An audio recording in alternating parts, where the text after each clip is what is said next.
Hello and welcome to our podcast. Today I have my friend, Adil. Yes, that's correct. Adil. Yeah. And he is a contributor to the Batman universe. We've been friendly and I would say friends for several years now on the Batman universe website. He does a lot of podcasting and commentary and has done reviews in the past. Um, and he and I have been talking for the past 6 or 7 months about Tom King's Wonder Woman run. So I wanted to get him on here and we'll exchange our thoughts. We've got some similar thoughts and some different thoughts. So hopefully those will come out. Before we get straight to Tom King's Wonder Woman run, um, why don't you tell us a little bit about your experience with Wonder Woman in general and some favorite stories that you have? Okay, so I came in during the New 52, which is a run I know that you're not a fan of, but that That is was putting it mildly. my first exposure to the character. And as someone like I kind of grew up playing the video game Age of Mythology and reading some of the classics, and so I was very into that the Greek mythology aspect of it. So that kind of hooked me right away, and the art and the story were also good. So I did enjoy that run. I've also more recently enjoyed the Becky Cloonan and Michael Conrad 4 volume run. I thought that was really well done. And then now, obviously, we've moved into the current Tom King run, which we're only 6 issues in, but I think we're going to get into this, obviously, in this episode. But I think he's attempting, at least, to try and do something that maybe other writers have not attempted to do. This might be something that he's attempted to do in the past, but other writers maybe not. And then, of course, the one that I'm missing in between is the Greg Rucka run. I believe he did one where she had, I think she had a friend named Ferdinand. So I really like that one as well. Yeah. So I got started.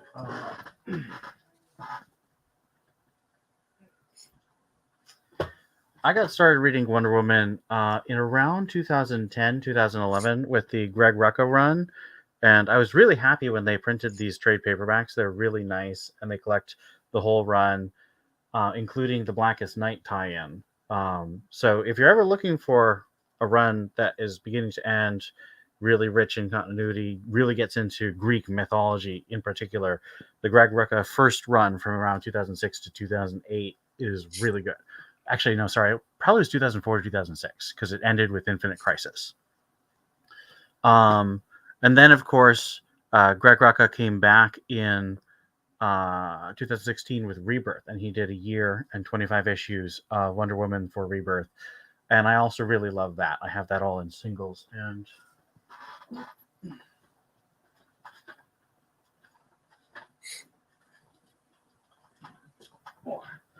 several of those are here, and these are all ones that I picked out because I have them signed by mostly cover artists. I haven't met Greg Rucka yet, but Jenny Frison and Frank Cho, and this one's Andy Clark. So also, I really recommend that Rebirth run, especially the year one story, just because it's a great introduction to Wonder Woman. And Nicola Scott's art is phenomenal. She's a great Wonder Woman artist.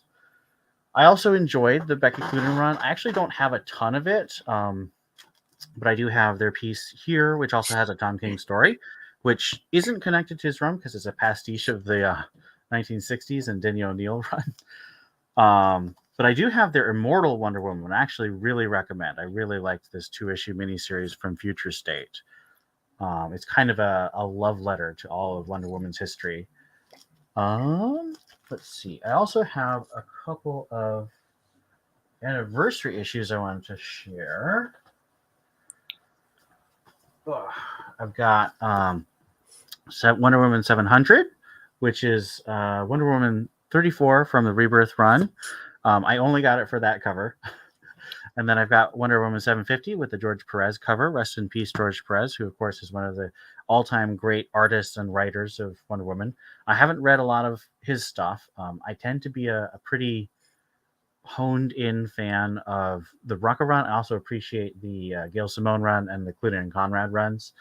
And then, of course, Wonder Woman 800, which was the end of Clunan and Conrad's run and also contained a prequel, technically a future story for Tom King's run. But it's not super important.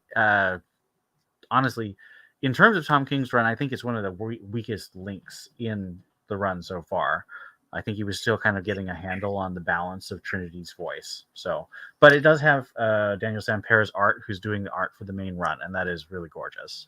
And if nothing else, it also provides context early on to let you know who the narration from Sovereign is directed to Trinity. Yeah. That's a good point, because the entire run so far, all 6 issues that we've read, has been narrated by Sovereign, the villain of the run, who claims to be the King of America, which, well, we'll get into that because I have thoughts, but he claims to be the King of America, but he's in jail in the future, and Trinity's talking to him about her birth.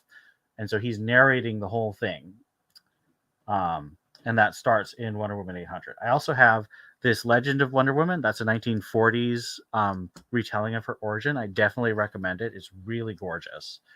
I'm also a big fan of Maruko Tamaki's Wonder Woman run, collected in just this one trade, Lords and Liars. Very worth getting. A good story beginning to end. A little uneven art, unfortunately. There's, I think it was still double shipping at the time. So art pressure on a double ship is really hard. So that is the Wonder Woman stuff I wanted to show before we got started on our discussion. I read all of these on DC Universe. The only issue I have in hard copy is this number 5, because I really love number 5. I'm looking forward to discussing that. And of course, I've got all the movies that Wonder Woman's in. Big fan of those. And I am a heretic who likes the Joss Whedon cut, and I bought the special edition, and I'm wearing the little Wonder Woman pin right now. So just to be thematic. All right, so let's get started. Do you want to start on 800, or do you want to start at number 1? We can start at number 1. Okay, let's start with Wonder Woman number 1. So this sets up our story, and you've got the opening incident of, I say Emily. It's spelled a little strangely, definitely not the classic English or French spelling of Emily, but I think that's how you're supposed to spell it. But she's a blonde Amazon who kills, it is claimed murders, but kills 17 men in a bar fight. And we see that one of them is being very misogynistic and sexist and harassing her and touching her and, talking to her very sexually. And she says, I don't like that. And she beats him down. But then she immediately snaps his neck and then starts killing everyone else in the bar. So what do you think King is trying to do with this, the way we see this opening incident? Well, I think it's meant to be shocking, first of all, yes. Of course. And I also think it's meant to be kind of ambiguous, because we don't actually see what's happening in the bar. We just hear. And that might be just because they want people, like, they don't want to show the full graphic nature of what happens in there. So that might be why it's hidden or happens kind of off panel. But it could also be a way of saying that not everything is what it seems so far. I tend to agree. I think there's definitely more that's going on. I suspect some kind of mental influence either on the men or on Emily or both. Yeah, and that's something that comes into play later on in the story as well. Yeah. We see in the 800 story that Trinity has the golden lasso of truth, but also a silver lasso. I don't remember what that is.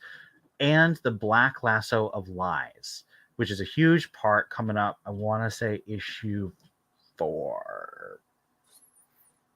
Might be issue. Yeah, it's issue 4. But there's a lot of lies going on. There's a lot of mind control, a lot of influence going on. So it's tricky to tell where responsibility is supposed to be. Because I would say, when I read this and I don't think about mind control, I would say she's perfectly justified to punch this guy down, like to get him off her and just, but she immediately, he's on the ground. He is no longer a threat to her. She immediately steps on his throat and snaps his neck. And that is disproportionate, even though he is obviously doing a bad thing and we're not supposed to feel sympathy for him. But I also think I think we're supposed to think that that's a disproportionate response. It feels disproportionate to me based on what we see. Even I think if one were to say that in that particular instance for that particular person it is not disproportionate, then the rest of the people in there would be disproportionate. The way that she murders the rest of the people would be disproportionate response. Well, and they are Um, rightly terrified of someone who just took a man in 5 seconds, snapped his neck. yeah, for sure. And I think the other thing it does is it kind of brings into play the kind of questions that are kind of going through the culture war in a sense of like Oh, we're what gonna is get some spicy topics, unfortunately. what is an appropriate response to that in that situation. And I think King is trying to get people talking about that. Yeah, and I would say that King's perspective is much more feminist than mine. I have a lot of understanding and even some sympathy for where feminist comes from, and especially their analysis of some of the problems. Um, I don't share a lot of their foundational assumptions, and I would definitely never call myself a feminist. Um, and I think King probably would call himself either a feminist or an ally. I don't know where he is on that, but having read his work for 7 or 8 years, it's pretty clear that that's where he falls. Yeah, and I mean not to get too far into the weeds with the culture war stuff, but like even the label itself, kind of become in my perspective at least, it's kind of become meaningless because it means so many different things to so many different people that when someone says, "Oh, I am," like let's say they say I am a feminist, what does that actually mean? Because Yeah, one person saying that might be completely different from how another person perceives that label. yeah. I mean, you could go with the bare bones definition that you agree with, that women should have the right to vote and should have rights to property, et cetera, et cetera. And I certainly would agree with that definition. Um, but that's not usually what people actually mean by feminist. Usually it involves a lot more about sexual politics, women in the workplace, women in politics, women in leadership, that kind of thing. And it has a lot more specific policy and institutional agendas than just structural equality in financial and political sectors. Hmm. There's definitely a radical aspect to it as well that's become increasingly popular in recent years. And I would definitely say that while King is not the most radical, he's definitely more radical than either. I don't want to speak for you, but definitely more radical than I would ever consider myself. Yeah, I mean, even for me, I think there's some things in these 6 issues that I would say I wouldn't fully agree with, but yeah. So we go from this opening incident, which already I hope that you can see there's a lot to think about in just the way King and Samper, and the artist for most of these issues is Daniel Samper, who's a very good artist. He really reminds me of Clayman in the way he draws, and it helps that he's colored by Tumu Mori, who does a lot of coloring for Clayman too. Um, and the way they present it is very thought provoking, and I appreciate that. This is a comic that you can chew on, and you will be rewarded by thinking about it, even if you're frustrated by it. So then we go into something that's very common in these issues, which is a bunch of news broadcasters, and King goes from panel to panel, having them all saying different pieces, but kind of flowing them together in one of those classic comic and TV techniques where everyone's sort of saying the same kind of thing, but you get new pieces of information from different broadcasters. And the basic idea is that, and here's one of the spicy culture war topics comes up, is King is treating the Amazons like immigrants in America. And he's drawing very clear parallels to the Immigration and Customs Enforcement Agency, ICE, with this Amazon extradition, uh, something, AXE, AXE.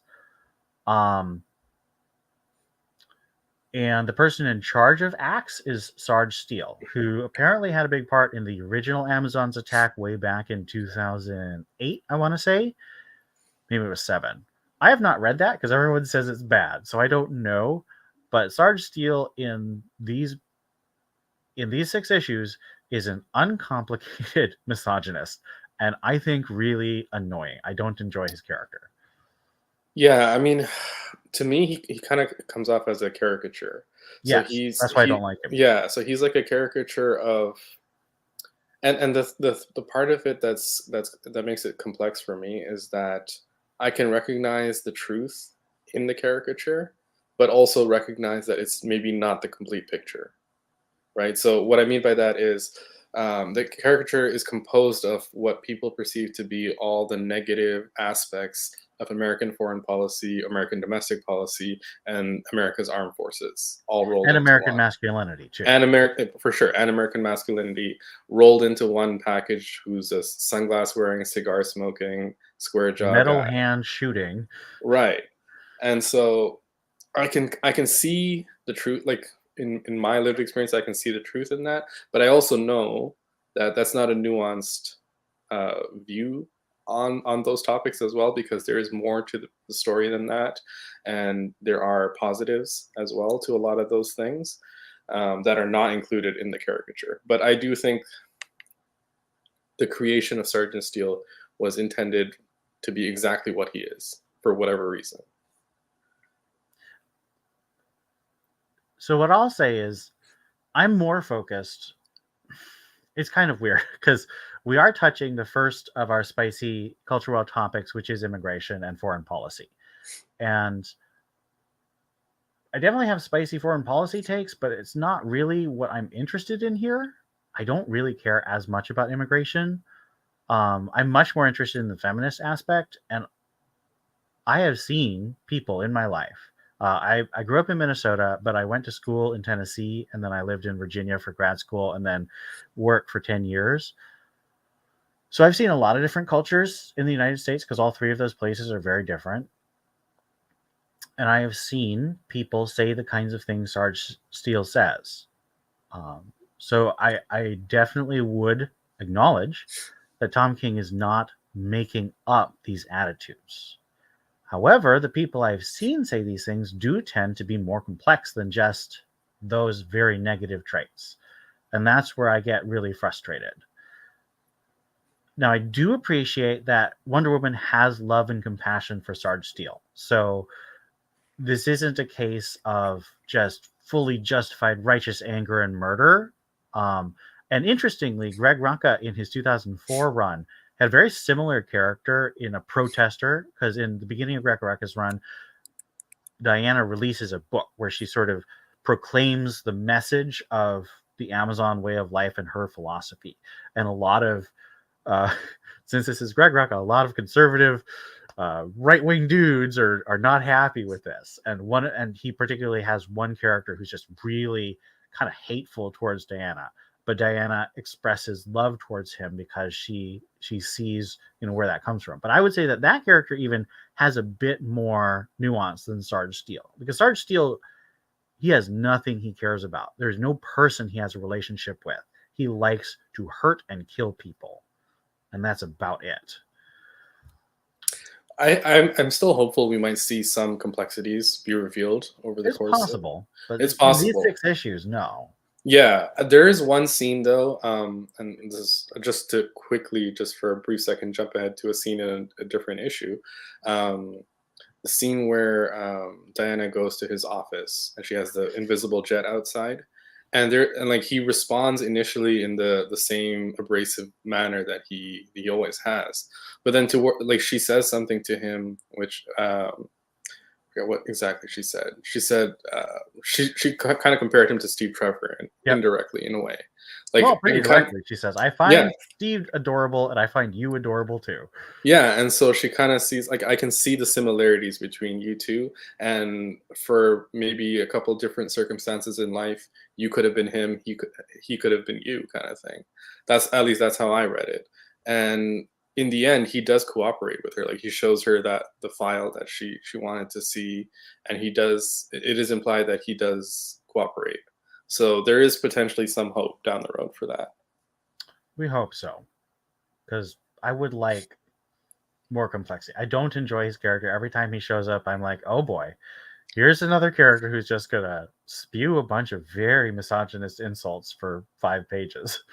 I have the same reaction to a lot of Joss Whedon's misogynist characters. They're just not interesting, and it's very ugly while they're there. And again, I've seen some things like that in real life, so I'm not saying that it's not true. I don't find it that interesting in these circumstances that they're using them.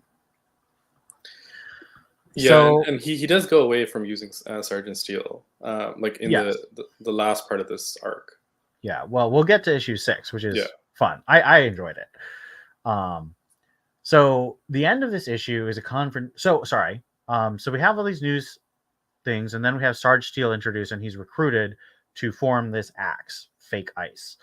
And he starts going and arresting to extradite or quote unquote evacuate all the Amazons. Now, here's where I think the world building gets really iffy. There have never been significant portrayals of Amazons integrating into any society, let alone American society. They tend to be very isolationist, very arrogant, and just not that interested. So, this idea that there would be enough Amazons that you would actually have to create a task force and do research and development to create anti-Amazon weapons, it feels very forced to me because there's no precedent. No, you're absolutely correct. But I think also in this case, maybe King is thinking about how some of the previous stories have featured the Amazons kind of embracing or like opening their borders, at least establishing an embassy in quote unquote man's world, Hippolyta becoming an ambassador, joining the Justice League. So there has been like some alliances, a defrosting of their isolationist policies. So they are kind of joining the world slowly. And so maybe King is just saying, okay, well, maybe they opened the embassy, they're letting people in, and maybe some of them are going out in to live in, in America. And I mean, the obvious thing is he's using them as a stand-in for immigrants and to discuss, as you said, immigration. It feels too much like King wanted the allegory first, and he thought about the world building after, and that frustrates me. I understand it's the story he wants to tell. No, that's totally fair. But the counterpoint to that is how consistent is DC world building right now? Not at all. Right. Not at all. So that's the counterpoint. That's a across the I board just have problem. a particular dislike of the way writers come to Wonder Woman. Writers used to be told, I don't know if this is true anymore, but I know that they used to be told in the 2000s, completely ignore everything that came before. And so I really prefer it when there's more connection to what came before. And the interesting thing is that on a character level, Tom King actually does do a fair amount of connecting to relationships that Diana has had in the past. But with this larger component, it does not fit with the Amazons I've ever met. And then we get to, so after Sergeant Steele kills a bunch of Amazons, and it's very clearly supposed to be immigration metaphor, family separation, blah, blah, blah. It's very obvious, which is part of why I don't like it. We get to the confrontation because Diana's been absent to this point, and she really only shows up in the last 5 to 8 pages of the book. And she has a confrontation, and she basically knocks out about 10 soldiers. And then Sarge Steele's like, how dare you? And then Diana, lasso of truce the sniper, and says, you shot before I did anything. And he says, yep. And he's telling the truth because she's got the lasso of truth on him. So clearly, Sarge Steele, at least, is operating in bad faith. I mean, we already knew that because we've seen him acting the entire time. But, I mean, this is kind of like hammering it home. Lasso of truth, Sarge Steele is operating in bad faith. And there are also potentially some allusions to certain police interactions in the United States, which have... Yeah. Yeah. With the racial issue. Yeah. I didn't catch that one as much because the immigration thing was so like hammering me in the face, but that is a good point. Yeah. I now the thing with every fight scene, every action scene is that the Sovereign has been narrating the whole time, and especially over fight scenes, because Tom King has a lot to say about Wonder Woman and fighting. And in all the interviews, he talks about how Wonder Woman is like the best fighter, but she hates fighting because she loves peace. So every time she fights, she loses, is like his thing. And he loves that tension, that paradox. And so he expresses that through Sovereign's narration. Now, how do you feel about how he's doing that? Because it is every action scene. Yeah, so the narration in this particular issue, where King has Sovereign compare her to the other Justice League heroes, and then say, oh, she's an artist, and they're just kind of soldiers. That it didn't really work for me, and this was the one part of this issue that I thought was probably the weakest written, because I don't think the other leaguers are that simple and straightforward. I don't think most of them even consider themselves soldiers or compelled to do it. Um, and Well, I I would say, to be fair, this is theoretically Sovereign's point of view, and Sovereign is a black and white, reductionist, contemptuous man. That's true. And so I guess in universe you could make that, like in universe of the story, you could make that argument. But the gist of the narration as King wrote it to me came off as a writer who, like, I'm just gonna say it, like a male writer coming onto Wonder Woman and being like, how do I put her on a pedestal? And it was just too overt, and not like, you got to in my opinion, let the character do that work. Like, the character is that already. You don't need to excessively go out of your way to do it, because when you start writing like that, it becomes very obvious and it comes off as insincere. I mean, interesting. I wouldn't say insincere. I do think way too obvious, which is my main complaint about this first issue, is everything is so obvious. It's screaming in your face. There's no subtlety. Um, but I don't know. Maybe because I really like Wonder Woman, I think she is really cool. I'm okay with her.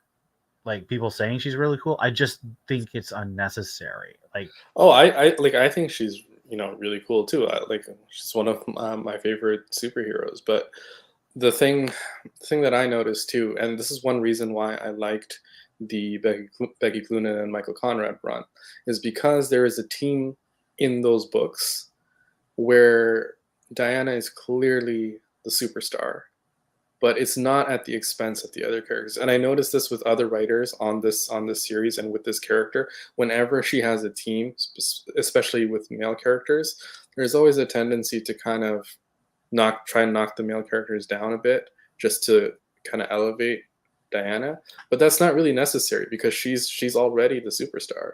You don't need to do that. And one of the reasons, as I said, I like that run, is because they had three-dimensional male characters in her life, in her story, that were clearly not taking away any of her shine. She was still the superstar. She was still front and center, and it just really worked.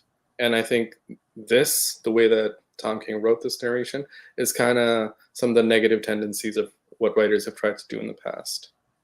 yeah, I would tend to agree. And I did really appreciate Cluden and Conrad in general felt very secure in their love of Wonder Woman and what they wanted to do with her. And I think Tom King, I mean, this is a thing with Tom King. Tom King is very bold. He takes lots of risks. He has a very unique style, and he's not afraid to do that. But I think he also has a lot of personal insecurity, and that really drives a lot of his narratives. And I think it is often an artistic strength, but sometimes it's not. Um, Yeah, I mean, I can't, like, for myself, I can't comment on like how he thinks. Like, I don't know him like that. I'm not saying that you can't say that or anything, but oh, I just this is me speaking. You say what you're comfortable with. I don't know that I can see into his mind. I can only assess like what I see in with what he's written, and I do see sometimes that he tends to feel like he has to knock some characters down to kind of elevate others, as he has done in this case. But and I say that as someone who's a huge Tom King fan, and you know this. Yes, I'm also a Tom King fan. So I am critical of some of his decisions, but I am not. I would not have agreed to do a Wonder Woman stream if I didn't like Tom King and at least like a significant portion of what we're going to be talking about. I don't like hate streams. I don't like hate rating. So that's not what this is. But I do think critique is very important. I say what I say, partly because Tom King is the guy who made me fall in love with Batman. Not the Batman universe. I love the Batman universe since Batman Begins, the movie. And I've loved those comics since then. But I hated Bruce Wayne, and Tom King got me to love Bruce Wayne. And partly I think that's because every man who's written Bruce Wayne since, I would say Grant Morrison at least, has used Bruce Wayne as an expression of their own deepest goals and insecurities. This is a long-time theory, and I can talk about it at length, but this is a Wonder Woman stream, so I'll just say that because I spent so much time really digging into his Batman run and listening to what he says about Batman in his interviews, I feel strongly that I have a sense that Tom King is both very brave but also very insecure as a person. All right, let's move to issue 2, in which what? Wow, okay. Is issue 2 the army? Issue 2 is yes, the army. What's that state with the letter M? Maryland? Montana. Oh, Montana. Sorry, yes. It's the big state. I'm not American, people, so Mr. Not American and Mr. American. Yeah, so it's the army, and then the other story is her challenge in Themyscira. Yes, and I want to get this out of the way. Tom King loves these parallel narratives, but the important thing that we get from the parallel narrative with the warrior in Themyscira when Diana was probably somewhere between 10 and 12 is that this is Emily, the warrior who committed the 17 killings in the first issue. And we think that Diana gave her the scar that we saw on her face in the first issue. So there's a connection between Diana and Emily that has not been teased out. But this is the issue where we find out that there is that connection. But other than that, do you think that Themyscira flashback has any real meaning? Well, I think it is, as you said, to show that this is who Emily was before. Right, but like that's the point of it. I don't really have much more to say about it. Do you have anything you want to say before we move on to the present day stuff? Well, I think also it kind of meshes. It's supposed to mesh with the fight that's happening against the U.S. Army that she goes into, and it's to show her warrior spirit, and that from a very young age she's never backed down. She's comfortable being the only person in the arena, alone, anonymous, fighting against all odds. I think that's what it's meant to show. The other thing, and also something I forgot to mention in issue 1 is Tom King is famous for his catchphrases, and Diana has a catchphrase started here, which is "No, thank you." This is seen in his Superman Up in the Sky run, where Superman says, "No, sir, I will not." And of course, Batman in his "I'm still here." So he would have these catchphrases that go through, and they're kind of a mini statement of what he's trying to do with the character. So for Diana, it is no thank you. She refuses. She resists. She stands up. And I think it works for the character. I mean, even just on a very basic level, it's simple, it's feminine, polite, but also very firm. And like, I'm standing my ground here. Yes, exactly. The other thing I wanted to mention about the sovereign narration on the Themyscira fight was, and I'm sure you're going to be very happy about this, Tom King clearly does not like the Zeus origin. Yes, that is something that really tickles me. I think Tom King puts that in there because editorial makes him, but he's really leaning heavily on Diana is of clay, which I think I just prefer Diana to not be born of man and woman because I just think there's so much symbolic power to her being molded by her mother and then given life by the goddesses. Did you want to talk about Sovereign as well? Because we do get the reveal of Sovereign at the end of issue 1.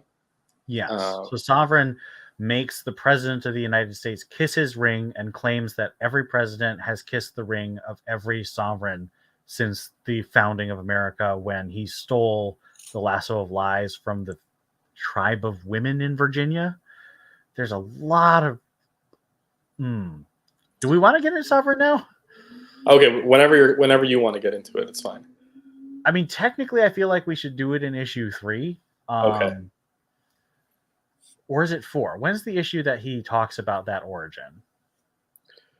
Is that the issue that he meets with the soldier? The soldier.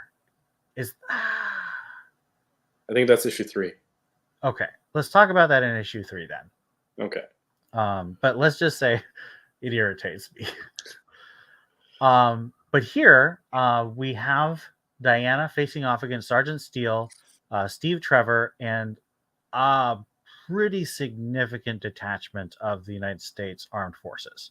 There's a lot, at least 3 or 4 fighter jets, 3 or 4 gunship helicopters, several tanks, and I would say it looks like hundreds of infantrymen.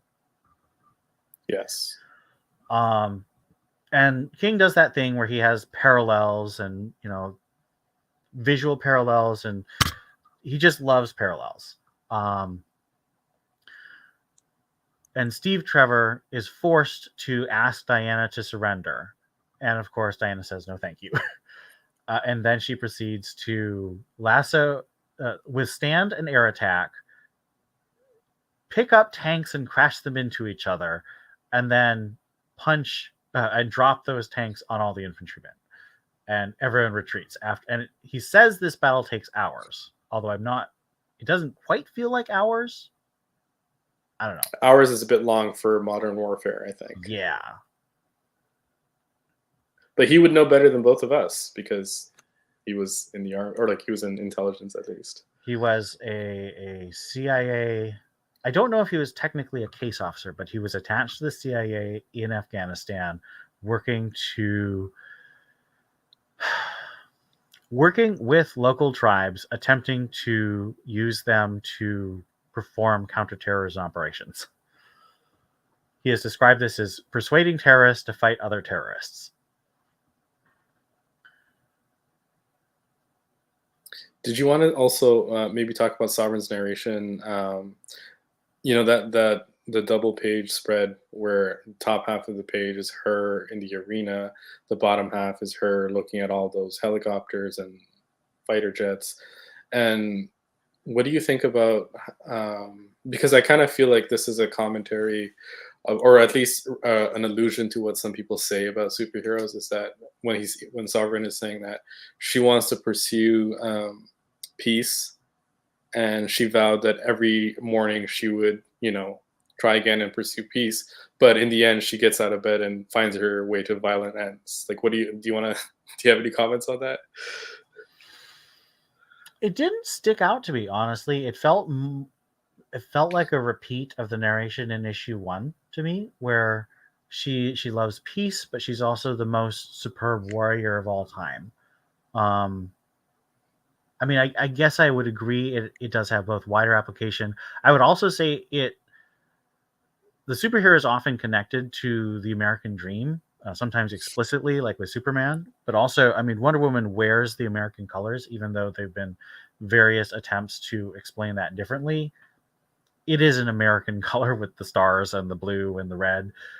And in a lot of ways, American created superheroes are attempts to grapple with America's place in the world as a superpower, a geopolitical superpower. And I would say that a superhero represents, at his best, a superhero represents the aspirations of America as a nation. And of course, in cynical and some could say realistic portrayals, like in The Boys, Homelander is very clearly a representation of the worst that America's foreign policy and attitude can be. DC Comics is obviously always going to skew towards the more idealistic because they want to present something that makes their readers happier, feel better, be aspirational. They do have DC has always tried to be aspirational in presenting good role models and good morals to its readers, even though the definition of those good role models and good morals have changed over the 85 years that they've existed. They've always had that as one of the things they really believe in. And so I would say that Tom King has no real interest in this story in subverting that. He's definitely trying to explore it, but this isn't Omega Man, one of his first works for DC, where he really dives into a deconstruction of specifically U.S. involvement in the Middle East. And I really like that book, but I don't think it would be respectful or appropriate into Wonder Woman or a Superman book. No, and that makes sense. And on the whole, I think I much prefer DC going the aspirational route compared to something like The Boys, which I have not watched just because I know I'm just not going to like. It's just going to be too over the top, too gory, too edgy for the sake of being edgy for me. So it's not my thing. Yeah, and I understand why people enjoy it. I did read probably about 50 of the 75 issues, and I've seen the first season, I want to say. So I definitely understand the appeal, but I'm no longer watching or reading. So it definitely crosses my boundary before I can finish it. So anything else on issue 2 before we move on? Nope. All right, so issue 3, we have the aftermath. Diana confronts Sarge Steele in his office, and Sovereign manipulates one of the soldiers from Montana into committing suicide to create further news narratives that he can use to manipulate America's public opinion against the Amazons. So the Wonder Woman, I want to hit the Wonder Woman storyline a little first. It's a little simpler because she just walks in, beats up a bunch of Axe soldiers, confronts Sarge Steele. Her invisible jet pops up with its rotary cannons and says, "No, you can't take me." And she gets the information that Emily, the Amazon from the first and second issues, was pregnant from a blood test from the crime scene. And I think both you and I immediately thought the same thing, which is that the Trinity is the daughter of Emily. Trinity is not Diana's biological child, but is in fact the daughter of Emily. Emily probably will die, and Wonder Woman will adopt Trinity. Yeah, and quick note on that too is that there are hints, if you read the backups to these issues, that Trinity might not know that she's adopted. No, she definitely doesn't know, because in 800, Sovereign says this is the truth of your of your birth. Yeah, I mean, I guess no, that's true. That's definitely, I think, the one way you can interpret it.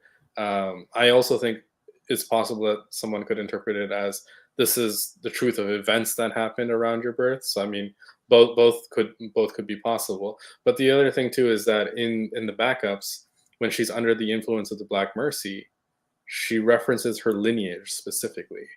And she said, "Dido, my lineage," and in her dream. So I really don't think she knows that she might. And this is, of course, we're assuming that our theory is correct, but she doesn't know her lineage. It just feels this run, as I said, has not been subtle, and this feels like the kind of thing is just like that's what you do to set that up.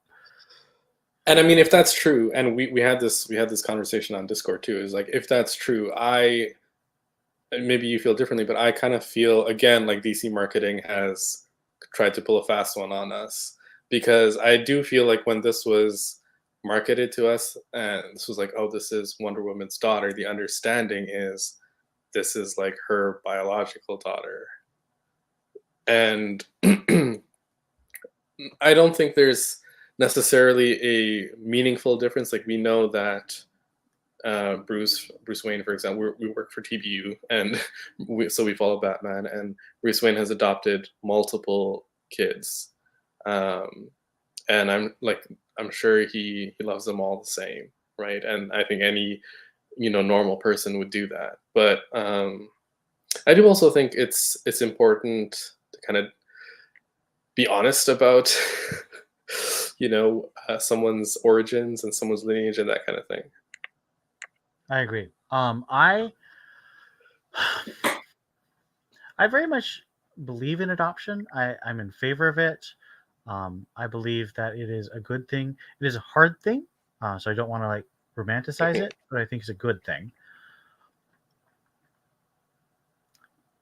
I feel like Wonder Woman taking this woman's daughter after she's done this terrible thing and she finds out the truth of why, whether she's been manipulated by the lies or some other reason. I don't think that's the worst story. It feels really cheap to me. I wouldn't be happy if that is the case. I would rather Diana had a baby. Yeah. Personally, I'd rather Diana have a baby with Steve because I'd rather it be out of love. But that is my preference.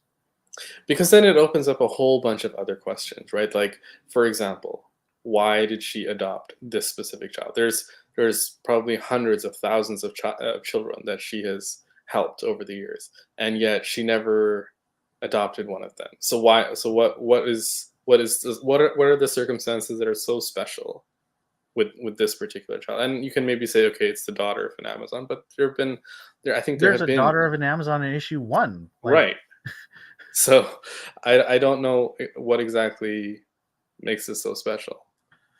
Yeah. I think my prediction, just because this feels very predictable, which is part of why I don't like it, is that we will see that Emily from that first confrontation in issue 2 has this special bond with Wonder Woman, and that's why her raising Emily's daughter after Emily dies is so meaningful.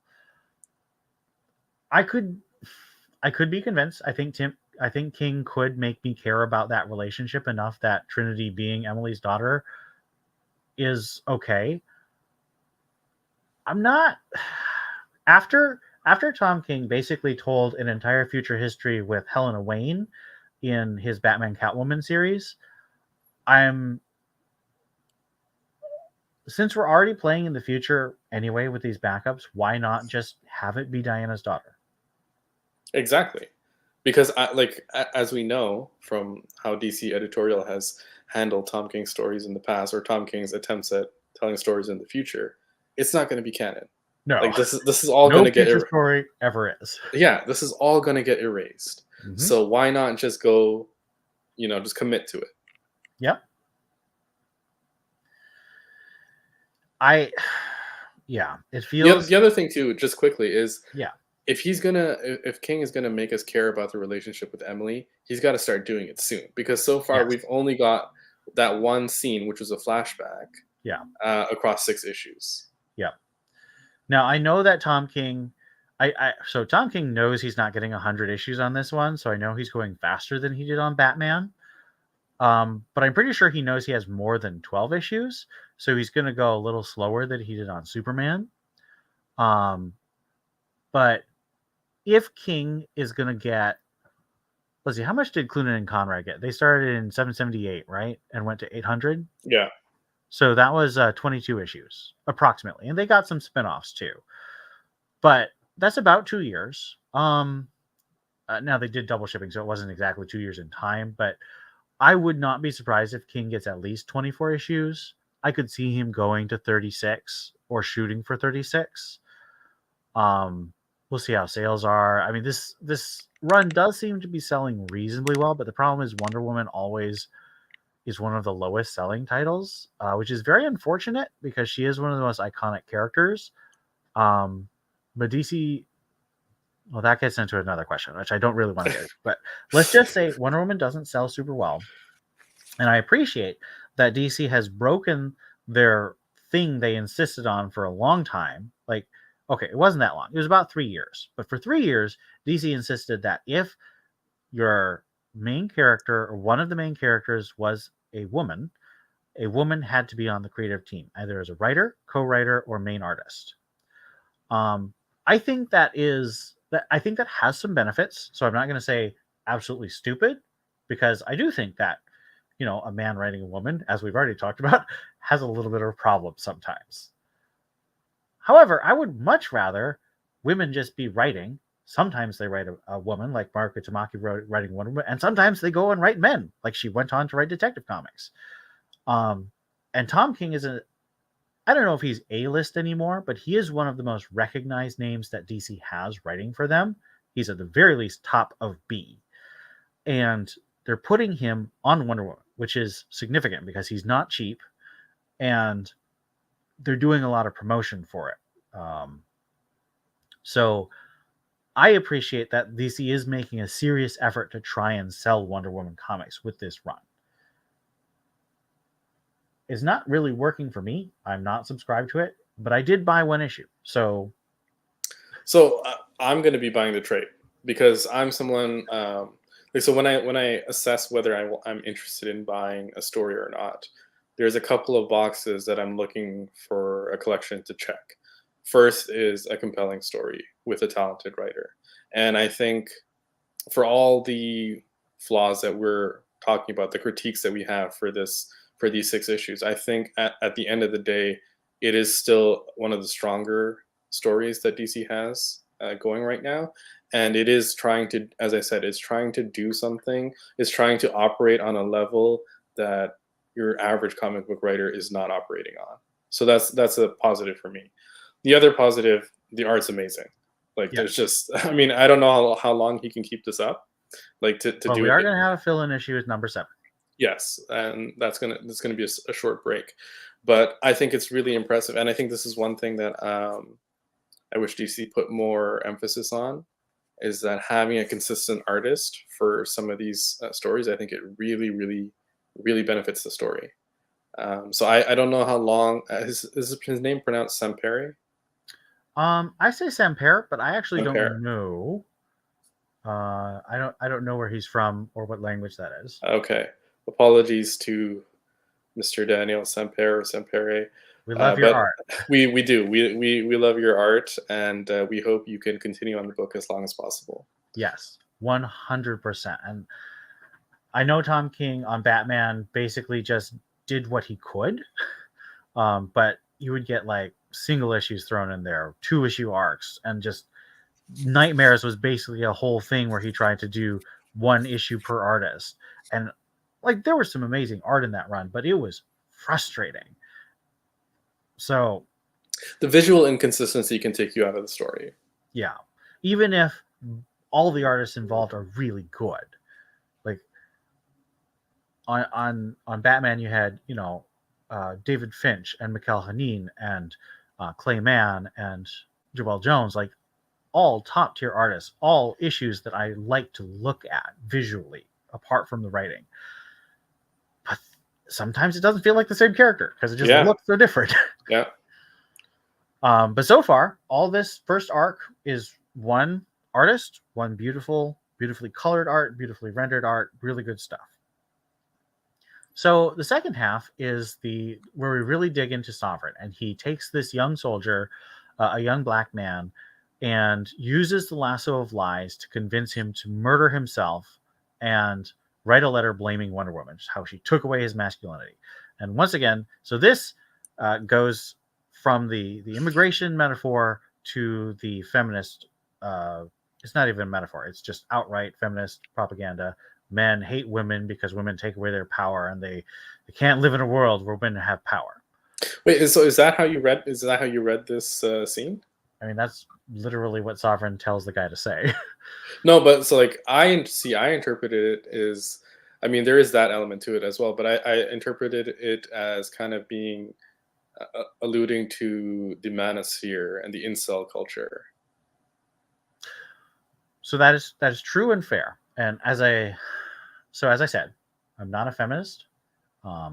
and I oppose a lot of radical feminism. However, I also really detest what I would call red pill or manosphere um, commentary about women. And I was just reading there's a evangelical. I am myself an evangelical Christian, but um, I was reading an evangelical woman named Megan Basham who does a lot of commentary, and she's very conservative, as I am. But she said she as a prominent woman in political commentary, a lot of this red pill manosphere type people, men. Although no, that's not true. There's a lot of these trad wife influencers on Twitter who are Yes. basically Yeah. the same as red pill but women. So Yeah. anyway, she has all these people, men and women, coming after her saying, "Oh, you're a disobedient woman. You're an uppity woman." And she says a lot of the way these men talk about women it seems to be shaped by pornography, the contempt and just viewing women as objects for pleasure. Um, and when women act like people with personality and conflicting opinions, you get angry because they're no longer serving their object use. That is, I think, a huge factor, and I do think that is a epidemic, like a social epidemic that, A moral, spiritual yeah, epidemic. that we're not really addressing. And I think No. part of it, like some of these radical ideas that we talked about earlier, and this is one that I would oppose, is like I think there are some people who would look at that that institution and that culture and say, well, this is empowering for women. And I think there's the whole like sex positivity movement, which is basically saying like, oh, what's wrong with it, kind of thing. And I just completely disagree with all that. So, and I think the negative effects of that are very obvious when you look at the manosphere and the red pill stuff. Yeah, there's a woman I really admire named Louise Perry. She's a British writer, and she wrote a book called "The Case Against the Sexual Revolution" that I think really hits home with how these attitudes towards women are just so destructive, even in the guise of sex positivity and the more radical aspects of feminism. And she comes at it as a former feminist. So she's not coming at it from this place where we are, I'm a conservative Christian. So I come in, I'm like, well, yes, I have, the Bible, and this is what I think it says about men and women. And it's not what all these red pill people and all these trad wives are saying. It's a much more nuanced, much more holistic view of men and women as spiritual beings who have to be in relationship to each other and with God. Um, but yeah, I really recommend that book, and I think that it does. I was reading it about 6 months ago, maybe 7 or 8 months ago, but it was in my mind as I've been reading through Tom King's run. So I really appreciate you bringing that up. I definitely agree that King is commenting on these red pill manosphere things. Clunan and Conrad commented on it too. It was a little more jokey because they had Yeah, what was it, Dr. Wonder Psycho. Man, Yeah, yeah. and of course Dr. Psycho. Um, but I mean, they were taking it seriously, but they weren't being like super obvious and like Greek tragedy about it like Tom King is being. Yeah, and I think so. In Tom King is using the lasso of lies, and that's kind of like this magical artifact that just in the snap of the fingers can kind of radicalize someone. And so you kind of lose the nuance of the reality of how someone actually does become radicalized, which is often gradually over time. Is they click on a link online, they go down a rabbit hole, and It over also time, steals them of agency, which I really don't like. yeah, Which is one of my biggest problems with Sovereign is like there's all these really horrific things that these people are doing, like the president and the armed forces, and you know that at least a large part of it is because of this lasso of lies, and so it feels like a cheat. It feels like these men aren't really as responsible as I think they are. Um, they are definitely responsible, and I don't want well, in to. real life is what I'm saying. Yeah, yeah, in real life too. And I don't want to what I'm about to say next, I don't want to take away from the fact that I do think they're absolutely responsible. But I think what maybe Tom King is trying to allude to is that there's some part of this which is kind of like they might be victims too, to some small degree.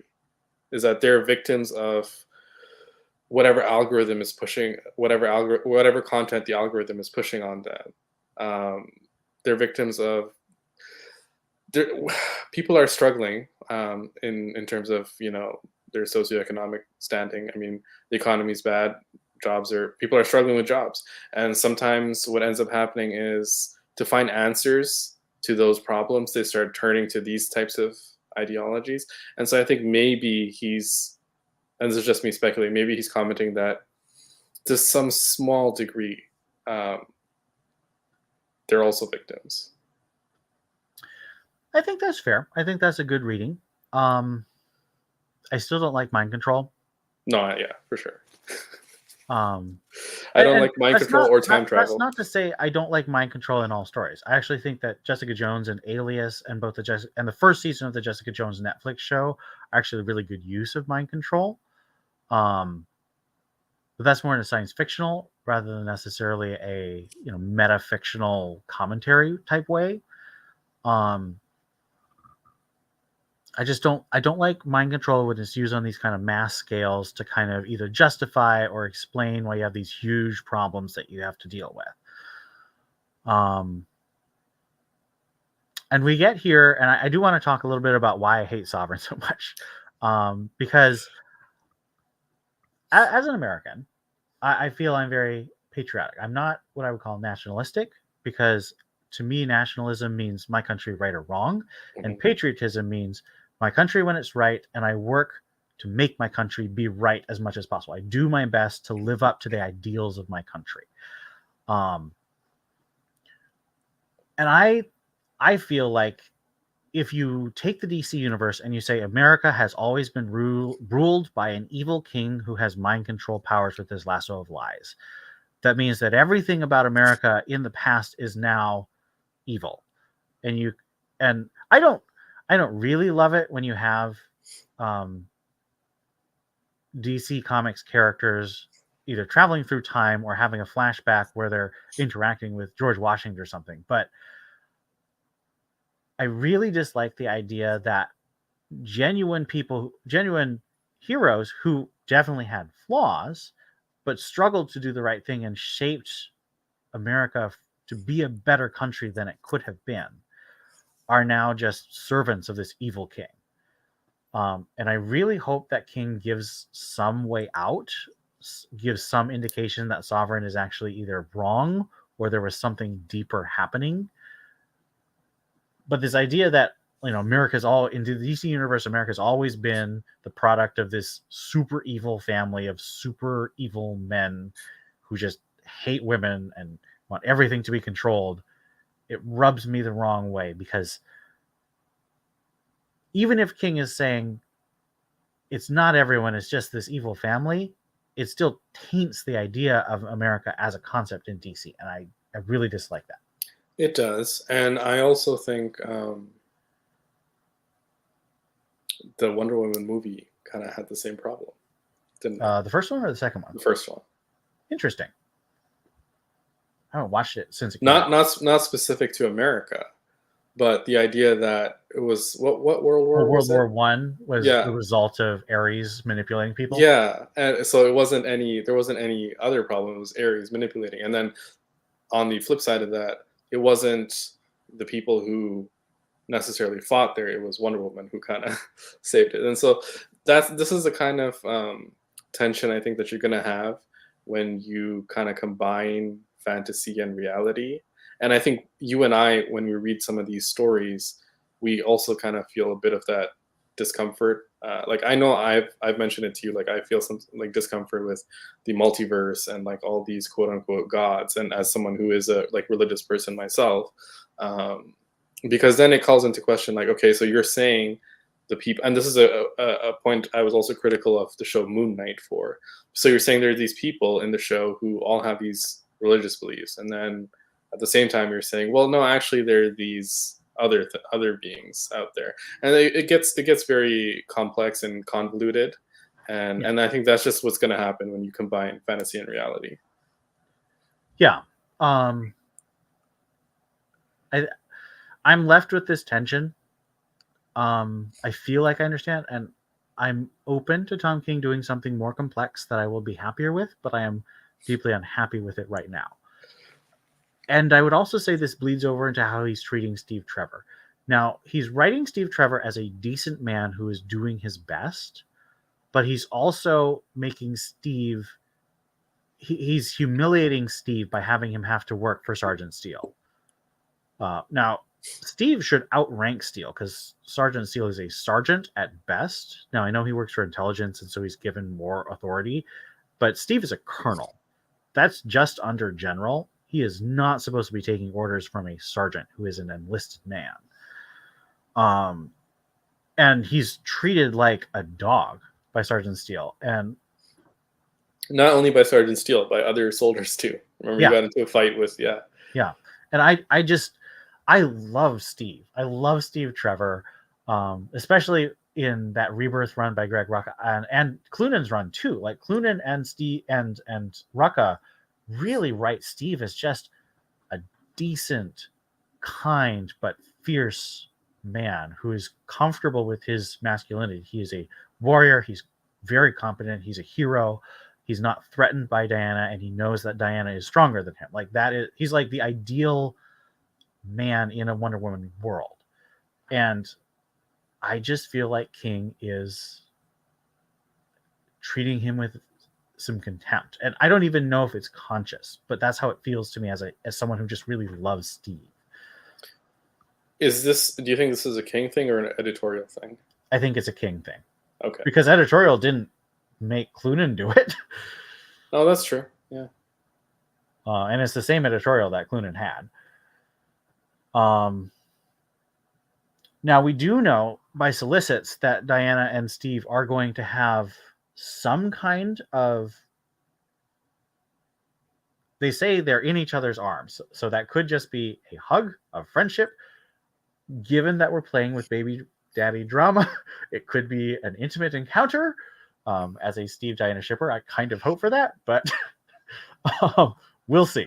But we know that Steve is going to be a big part. I just hope that it's better than the second issue, particularly because the second issue, I just felt he was treated with so much contempt, and I did not like it. Yeah, I feel like he would resign before taking the orders that he took. I agree. I think he would resign. And I actually didn't know about the army hierarchy in terms of the ranks. I did not know that Colonel outranks Sergeant. And so, yes. So that seems particularly weird then that he's taking orders from a sergeant. Well, like I said, he's an intelligence operative, so he's got greater authority, but it rankles.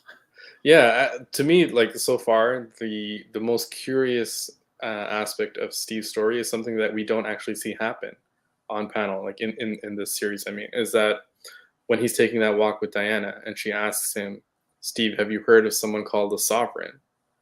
And we don't see his response.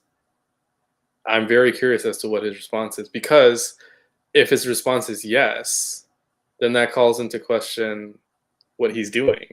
Because if he is the character that we think he is, that he's always been written as, which is this strong, upright man, then I don't think he would remain in there.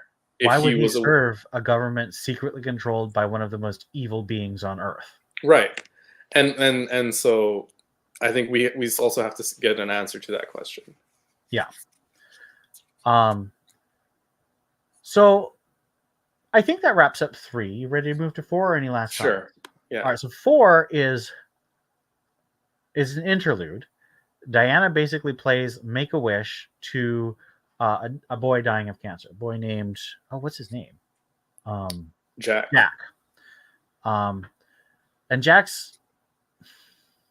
This was a sweet issue. It is constructed with all the writing tricks that Tom King has, and he has a lot of writing tricks to just make you feel very sad for Steve and very happy that Diana loves him and is taking care of him and is doing this with him. It is also pretty much exactly the same arc that Tom King used in The War of Jokes and Riddles in his Batman run, where Kite Man's son is a pawn in the war between the Joker and the Riddler.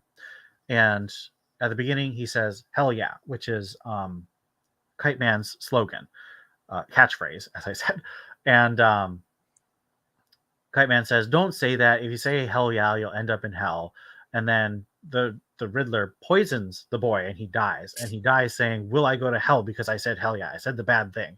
And his father has nothing to answer because, I mean, his father doesn't, he's a petty villain. He doesn't have any theological training. But we have the same arc with Jack saying, "Am I dying because I like Wonder Woman instead of Batman? Does God hate me because I'm unnatural?" And Wonder Woman says, "No." And so when I read, I liked the Ballad of Kite Man, even though I have some theological problems with how that works. The emotional core of it worked for me. The fact that this feels exactly like that annoys me. It feels like a recycled storyline. There are, I think, some differences. Oh yeah, So like for me, one of the differences is the juxtaposition of what Wonder Woman is doing versus what the whole world is doing at that exact same time, which is all the politicians, the talking heads on TV, the pundits, all of those people are working to denounce her, to defame her, to come up with a plan to take her down. And she's not even preparing for them. She's going out of her way to help a young boy with some terminal illness. And I think that is a very powerful commentary on what a hero is, or part of what a hero is, at least. And I think it's something that we've kind of collectively lost sight of, because it's so easy nowadays to get sucked into the debate shows, all the sniping and wars on social media, even like debates in person. And that's not really something that's productive at the end of the day. You're not actually doing anything. You're not producing anything. You're not causing any positive change. And so what I think King is saying is, like, instead of doing all that nonsense, just go help someone. Just do something very basic. Go help someone, and that way, that's how you could be a hero. and I do agree with that. And it was an effective issue. I just I have a thing where if someone repeats something that really affected me and then they do it again, or even if someone else does it again, I get a little irked because it feels recycled or plagiarized or copied. Not necessarily plagiarized, but Do you feel like it cheapens the effect of the first yeah. one? Okay. Not the first one. I think that it works. I still like the first one, but when I see the repeat, I'm like, are you out of tricks as a writer? Now, you wanted to talk, and I would like to talk about the theological implications of what Wonder Woman tells the boy about death, really. Right. So there is that page where she says, and this is, for us, I think, as two people who I think we would both describe ourselves as religious people, I'm sometimes increasingly troubled by what I see as like the lack of spirituality, or the lack of a coherent theological message in any of or in terms of influences on a lot of writers or in a lot of material, whether it be movies, TVs, books, whatever. And so Wonder Woman saying, there are no answers in the heavens, right? Like, there's no answers in the heavens. All we need is right here within ourselves. I find that personally to be problematic, because I think it feeds into this egocentric, individualistic version of the world that we're currently living in, versus the kind of way that I think I should live my life. Is that kind of how you read it? I mean, a lot of my media consumption started with, well, modern media. I read a lot of classics and older books as a kid. So a lot of my modern media consumption started when I watched Firefly, Angel, and Buffy, which were primarily written by Joss Whedon in college in the early 2000s. And so when I read what Tom King says here, I hear the exact same thing that Joss Whedon was saying in 2003 to 2005, which is that, the world is dark. The world has no inherent meaning. So we have to make meaning and cling to that every day. And that's the existentialist position. It's a materialist, atheist, existentialist philosophy that attempts to create meaning through our own actions often through creating some kind of community, but there's no underlying inherent spiritual meaning to the universe. And I understand that DC is a secular company. It does not have a religious affiliation, and it wants to appeal to the widest common denominator. And I think that Tom King thinks that the widest common denominator is some kind of vaguely secular but semi-spiritual reader. Tom King himself has Jewish and Christian theological background. And I've really appreciated when he's dealt with theology in the past. He has really moving exploration of Batman's religious background when he said his father was very Christian, but Batman lost his faith when his parents were murdered in front of him. But he still wants to believe and he's still searching for belief. And he did that in collaboration with Lee Weeks, who is an evangelical Christian artist and also one of the best artists working in comics today. I adore Lee Weeks's art. And I got a chance to meet both Tom King and Lee Weeks after they'd done that arc. And both of them said, what do you think about this? And then I said my thoughts. And he said, yeah, I think this is the start of a journey. This is a start of a question for Batman. And I appreciated that because I don't think Batman should necessarily become a bought in, Christian or Muslim or Hindu or Buddhist or any specific faith or spirituality. But I appreciate that there was thought put into it that was more textured than just this kind of generic atheist existentialist, we must create our own meaning that Diana gives this boy. Yeah. And I think that's exactly the problem I have with it. And then there is also the implication, I mean, this might be me reading too far into it, but the implication that, because when she says, I choose to love, and the way that she presents that argument, it's almost implying as if like seeing the world in a different way from that atheistic paradigm doesn't have that. And a lot of the explanation too is one that I think is just struggling with the question of theodicy. Yeah. And there's just no coherent answer to that. Whereas I think for people who have religious convictions, there's a very easy answer to it. Well, I mean, we have the answer because we have these long traditions of people who have struggled with it. It's not necessarily easy to take, but we have it. Yes. So yeah, I would agree. I'm a little annoyed that, especially since Wonder Woman literally believes in gods she has met and might or might not be related to her, it's a bit annoying that she has this kind of generic American atheist existentialism. And I agree. I think that it's a bit... I don't feel that Tom King was necessarily trying to be offensive. I think he is, but I don't think he necessarily was trying to be in saying that the atheist existentialist chooses to love. I think he would be perfectly open to saying, of course, Christians and Muslims and Hindus and Buddhists and all these different kinds of religions also choose to love. But he's trying to write for this mass audience, and that's who he thinks the mass audience is. That's fair. And I also don't think he was trying to be offensive or anything. It was annoying. Yeah, that's it. Yeah, I completely agree. That being said, this was a moving issue. I'm not going to say it's not effective. I just had these specific problems. Again, Daniel Sampere knocked the art out of the park. Lots of cool stuff with Diana's backstory. She talks about her backstory a lot with this little boy, and that was nice. I appreciate the fleshing out and the texture that provides.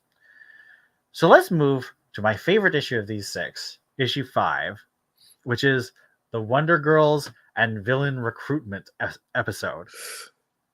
And again, we've got 2 parallel narratives. We have Sarge Steel recruiting all of Wonder Woman's classic villains except Cheetah. She doesn't recruit Cheetah, right? No, she does not. But she's got Giganta and Dr. Zyko and Kirke and a couple other people. Triangle Man, which is like, okay, I understand that Tom King is trying to do Kite Man again, but okay, Triangle Man. Was it Triangle Man or Angle Man? Maybe. I'm sure it says at the end here. What's it say? Angle Man. Yeah, Angle. I've never heard of this guy before. Neither have I. And Silver Swan.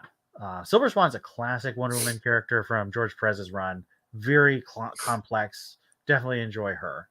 I think it's unfortunate that a lot of the complexity of enemy slash friend of Wonder Woman has kind of been ported onto Cheetah, because it kind of takes away from Silver Swan. But I understand both sides of that. Everyone has characters they're more interested in. I love this issue. I bought it. I enjoy it. The villains are fine. That's mostly where the narration happens, thankfully, so I don't have to deal with it over the part I really like, which is the Wonder Girls. Yeah. So what did you think of this issue? I thought, okay, so I was a bit confused at first when I started this issue. And I think that's something that if you're reading them one after the other, you're going to go from the end of issue 4 into issue 5 and be like, okay, where are we? Did I miss something? So it does start off a bit abruptly, but the different challenges that the Wonder Girls and Diana go through together were great. I think they reveal something both of of Yara, Cassie, and Donna, as it also reveals stuff in characteristics of Diana as well. I also thought it was funny that Donna chose to do video games for for her challenge, which is actually a clever decision, right? Because like you wouldn't expect that Diana would do video games, and it was also funny that the video game appeared to be Injustice, I think, which Yep. which was also funny. But one thing that I just that really surprised me, and this is perhaps a good thing, is that they ignore her at the end. Well, and here's an interesting thing. I actually would argue that this is another recycling. Tom King had Batman sideline his Robins multiple times throughout his Batman run. He would literally put them in stasis. He would just tell them to get out of the city. He would punch one of them, communicating in secret code to tell them to get out of the city. But the fact that he has the Wonder Girls defy Wonder Woman and break their oath to help her, I thought it gave it a new spin, and it spoke a lot to the characters. And also they pick up on Diana's catchphrase of no thank you, and they tell her no thank you. So there's that subversive resistance spirit that she has taught them, that you can clearly see this is what Diana would do. So they're Wonder Girls. They do what Diana would do. And I thought that was beautiful. And I think also if you want to compare and contrast it to the way he did it with Batman, I think it's also worth looking at the difference in leadership styles between Diana and Bruce. Where with Batman, it more feels like mentor-student relationship, whereas with Diana, I think it feels more like co-workers or peers. Not that one is inherently better than the other, and I don't mean to imply that Batman doesn't respect his associates, but it's also very clearly like a hierarchy, and I don't necessarily think that's a bad thing, because like in any family there is a hierarchy, whether you like it or not, for a family to function properly. That's what it is. But with Diana, it feels more like she has built a class of equals, a class of peers, and that really comes out in this issue. Well, and also Bruce is driven so much by the deaths of his parents and Jason and Damian and Stephanie, I would argue, but most people would ignore her. But this is me, so I'm going to say it. Bruce is driven by terror that he will lose one of these young people he loves, the family he's rebuilding after his parents were slaughtered in front of him. Diana has, of course, lost people. But she's not driven by the same terror. She's Right. not driven by the same loss. She has lost. She's lost the ability to stay on her home. She's in exile, even though she can return home. She doesn't live at home anymore, and so that's what she gives up, really.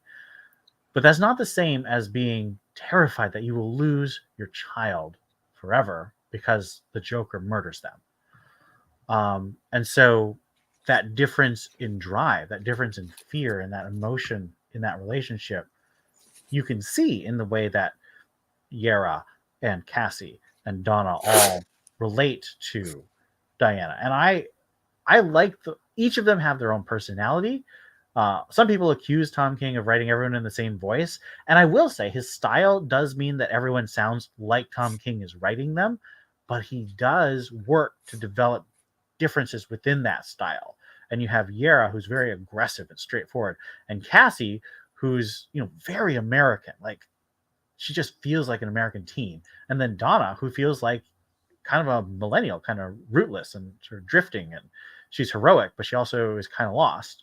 And so each of them have this personality that comes through their voice. And this is what I love Tom King for, is he can really get into these characters and really get into the meat of them and what makes them different and why people like them and love them.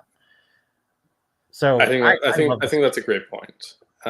And I think also, in addition to all those different, and I'm also going back to contrast it with how he wrote the Bat Family, and yes. I feel like they all had their different personalities as well. And I think some people were maybe critical of how he wrote Barbara, because maybe he wrote her was one of them. And I agree with that, because I think he wrote her as being a little too young, too Gen Z. Yeah. But with Yara, who I think is written similarly in that vein in terms of maturity, I think that fits perfectly. Yeah, well, because Barbara. And this is not wholly Tom King's fault, because Tom King didn't decide to de-age her. But, Barbara used to be, late 20s, early 30s as Oracle, very mature, leading her own team. And then she went back to about 21. And so Tom King is, trying to figure out where her voice is. I don't like where he landed, but it's perfectly justifiable given what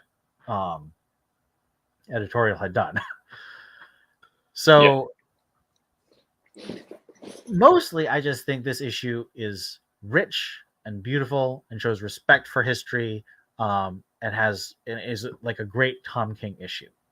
And it builds on those themes of leadership and gets the catchphrase in there, the theme of resistance and standing up, and it sets up the stage for the next issue. So I really don't have a ton of critique here. I just think is really wonderful.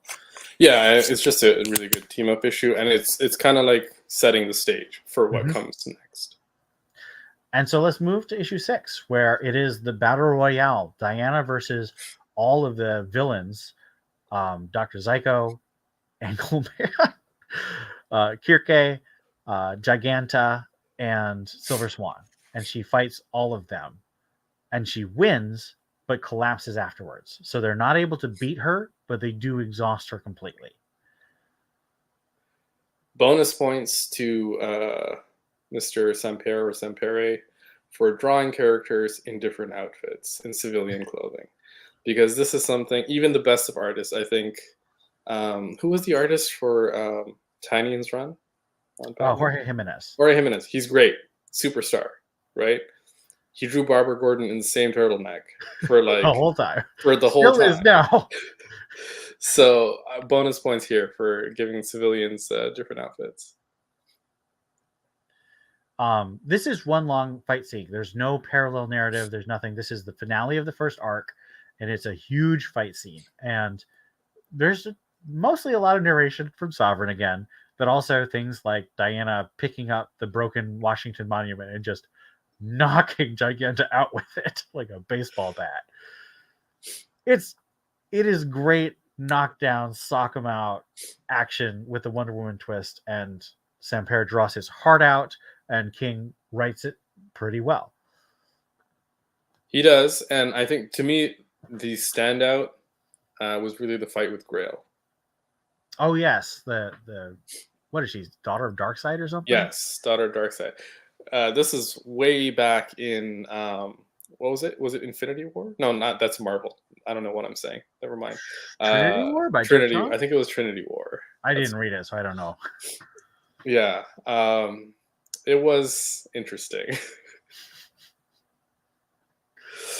It was supposed to lead into a whole bunch of other stories, and then Jeff Johns decided that he was going to write movies and TV, and he wrote one comic every 3 months, and it was terrible.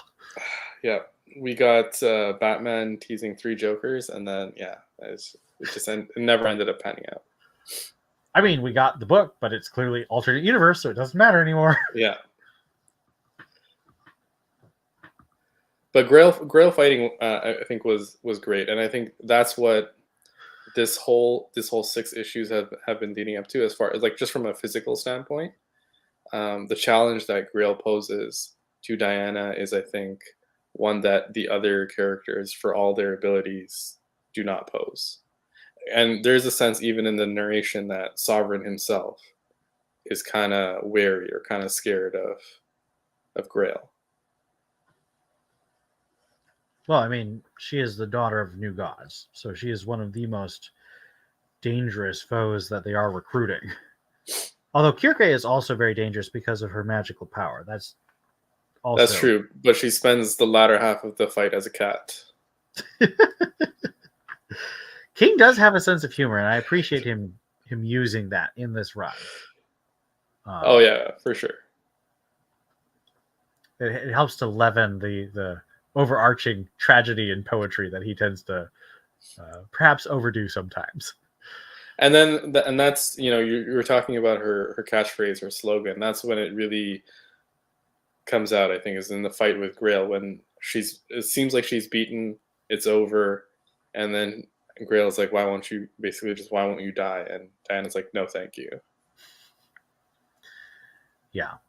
And this is very much in the vein of the finale, issue 11 of Up in the Sky, Superman, where Superman basically faces a huge army of invincible war robots, and he is told over and over again, you cannot win. Give up. And Superman says, no, I will not, and beats them all. This is the same thing, but a little more textured, because each of the villains has a specific relationship with Diana and specific power set. So the way she has to fight them is different. Do you want to also maybe just quickly talk about the pacing?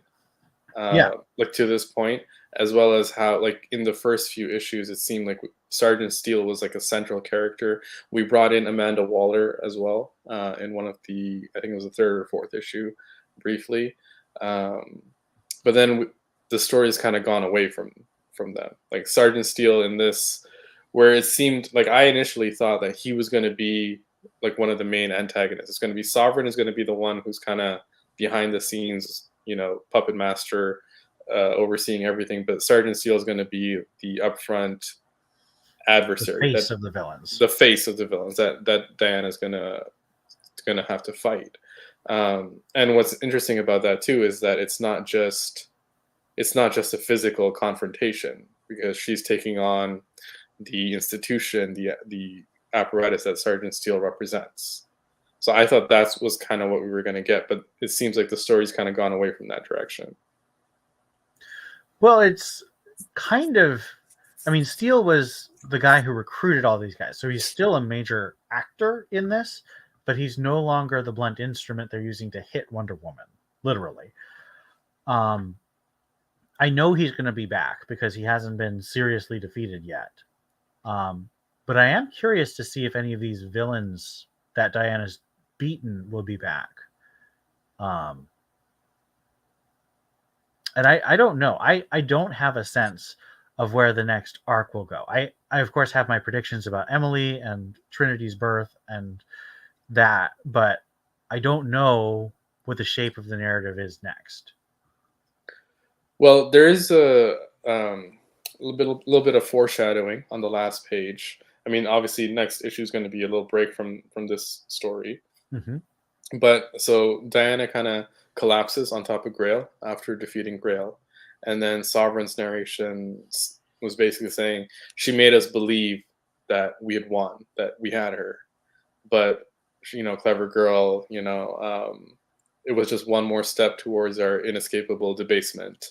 So I think this is probably a feint, and you do see the Wonder Girls kind of take out Sergeant Steele. Yep. So that's a payoff of issue 5, is they're but helping still. Yeah, but it's not a big part of the issue, right? Like, it's just like a brief panel, and you don't even see the actual character. You just see Steele getting grabbed. Mm-hmm. And so I think what's likely happening is, like, Wonder Woman is faking and laying a trap for Sovereign. Well, what I would say is that if I had to predict, and I'm not super good at it, but I would predict that you're going to have a parallel captive narrative. So Diana will be captive, and Sergeant Steele will be captive of the Wonder Girls, and both of them will be interrogated, and both of them will probably escape, and so you'll have that parallel thing going on. But I could be wrong. We know that Diana's supposed to be on the run, and that's when she meets Steve Trevor in this embrace of some sort. But we don't know exactly how that's going to work. Sergeant Steele being captured by the Wonder Girls could also be a way or a means of developing the character. Because Yes. maybe in the time that he spends with them, maybe his views start to change. Hopefully. I would like some nuance, some depth. I think there's hope for him. We'll see. I mean, I don't particularly like him. Like, if I was to meet this person in real life, I would intensely dislike this person. He's a very hateful man. Yeah. But within the context of the story, I do think that there is hope that maybe he can shift his perspective on things. I hope so, because that's one of the big things I like about the best Wonder Woman stories is there is that she likes to be a diplomat, someone who changes people's minds to be better. And I think Tom King wants to do that. We'll see if he can. I think he gets that, and because I think, as I said, I think that's where the story was going. But then the end of this arc is really a purely physical one, where she's battling these villains, and then the final villain that she fights, Grail, it's an intense physical battle. It's kind of like, I mean, Bane is also like this tactical genius, but Bane is also often used as just this immense physical challenge for Batman. And this is what this kind of felt like for Wonder Woman. It was like a purely physical challenge. So maybe those other aspects of the story are still to come. Yeah, I think they are. Because as I would be shocked if Tom King wasn't at least shooting for 2 years, and I would bet he wants 3. So this is just the first arc of either 4 or 6 arcs. So we're not even close to halfway.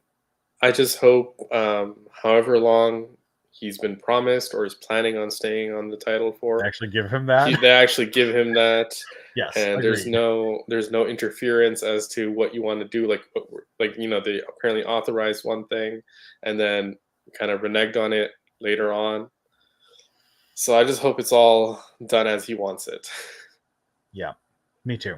And I think Wonder Woman is the kind of title where they're not going to screw with him unless he really tanks sales. Like, Wonder Woman usually gets left alone by editorial, just because it doesn't sell well enough for them to be really anxious about it. So I hope so. And I feel like Tom King will probably keep sales relatively steady. I mean, this is also like a larger conversation that we probably can't have now, but sometimes I just wonder, how much impact a specific writer actually has on sale. Like, is there a way to even quantify that? Because some people just buy for the character. It doesn't matter what writer's on the title. It's just, oh, I like this character, so I'm buying it. I think you can quantify that by how successful a writer is in the independent sphere. Unfortunately, we don't have good numbers for how Tom King does in independent sphere. My guess is he has a core fan base of somewhere between 10 and 30,000 buyers, which honestly is bigger than the core Wonder Woman fan base, which I would say is between 20 and 30,000.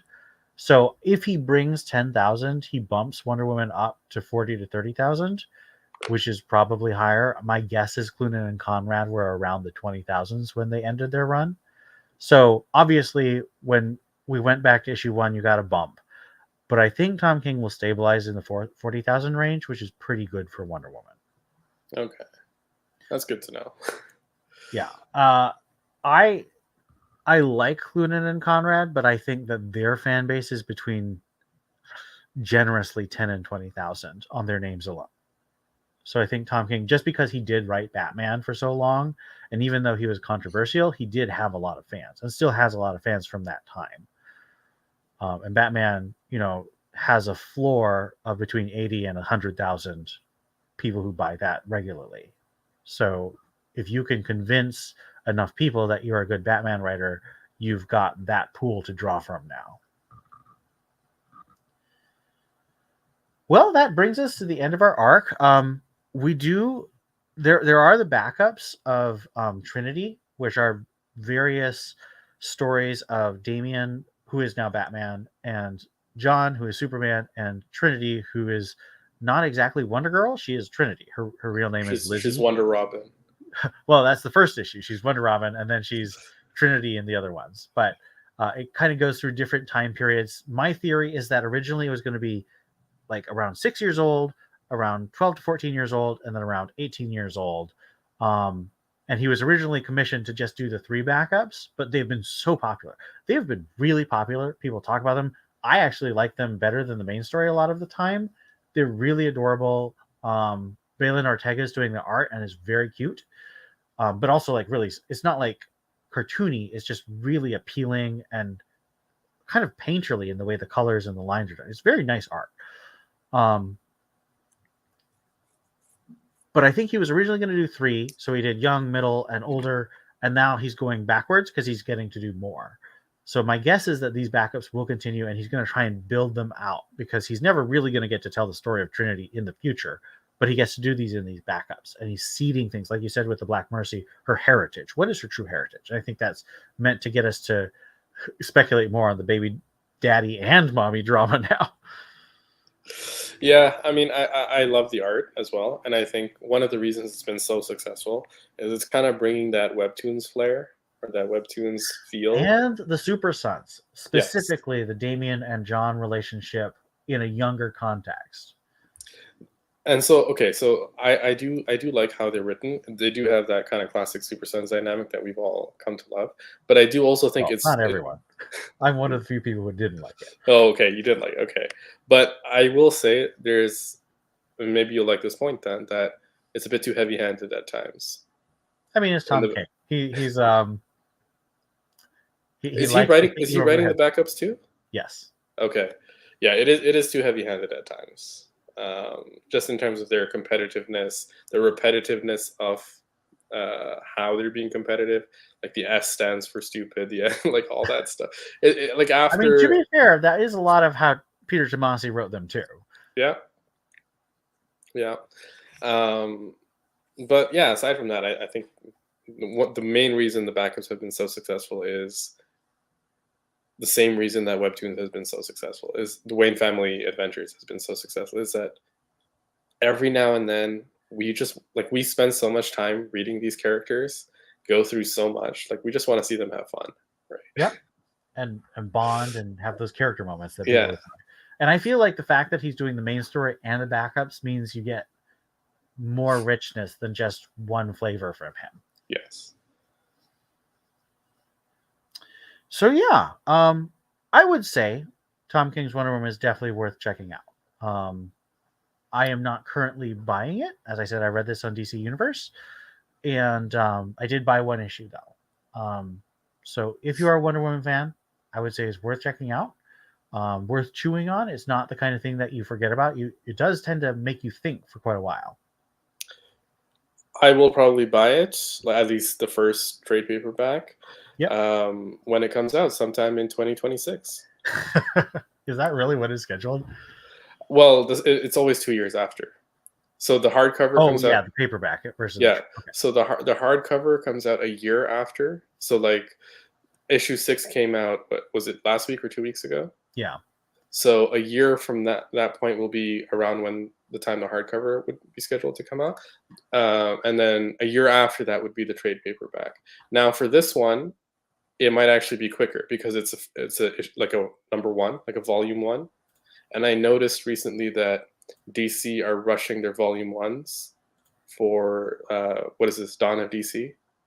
Yeah, so volume 1 is scheduled to come out in hardcover on July 2nd, 2024. Yeah.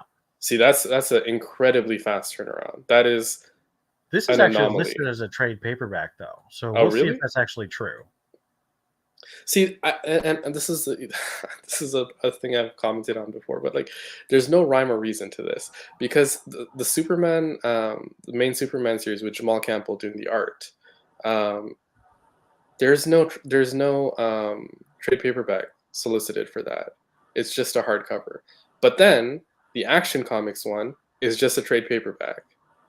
Well, so that's because the name title, Batman, Superman, and Wonder Woman, tend to sell better than the secondary title of Detective Comics, Action Comics, and Sensation Comics. And Batman and Superman specifically are DC's marquee characters, and so they always try to give them the hardcover release because it's more money. But if something is sort of mid-tier or low tier, like I would say Batgirls or even like Robin, actually I don't know. I'll have to check on Robin. I don't know, but Batgirls definitely was paperback only, and I think Wonder Woman, because this is a dirty secret, Wonder Woman doesn't sell. They're going paperback first, which I think is good because I prefer paperback. And I prefer they do like deluxe editions collecting longer portions of the run. So that's how Rebirth worked. Rebirth did paperbacks first, and then they did deluxe editions collecting 2 trades. And that's how I prefer they do hardcovers anyway. And even in Rebirth, you could get hardcovers, I think, of single volumes. I remember seeing them. Sometimes it wasn't. They really, for a time, Rebirth was really trying to do one trade dress, which was the blue and white, all paperbacks for like 2 years of Rebirth, and then Bendis came in and they started doing a lot more hardcovers. But Rebirth, I think there's a reason people remember Rebirth fondly, is because it was very collector friendly, very newbie friendly, very uniformity friendly. There was just, it was designed for people to get in, be fans, old fans to get in, be fans again, and everything matches so it looks nice on your shelf. And then when Bendis came, they're like, now we're going to promote our premier people, and we're going to have different trade dresses for everything, and we're going to have hardcovers and then paperbacks, and then we're going to have paperbacks and then hardcovers, and then it was a mess in 2018. It's ridiculous. My Tom King Batman trade paperback run has 3 different trade dresses. Yeah. Which, I mean, makes no sense. Very pointless. It's all one guy. It's all one run. It doesn't need to look so goofy. Yeah, I don't know why they just seem like they're not interested in maximizing the potential of the collected edition market. They are not. But I think that's probably because their trade department was completely gutted in 2020. They fired like half of the staff, and it wasn't a big staff to start with. Okay, well, they got to get that on track because, I mean, they do. I would assume that would be potentially a major source of revenue for the company. It should be, but that's another discussion for another time. That's another discussion. But I definitely recommend people check it out, and I really appreciate you coming and talking with me, Adel. Thank you for having me. Yeah, I think you've really provided a lot of insights that I hope people think about, because you definitely made me sit back and rethink a couple of the points, because those perspectives on the Manosphere and Red Pill specifically, really, I think that was a very important point that I missed. All right. Thank you all for watching, and have a good night.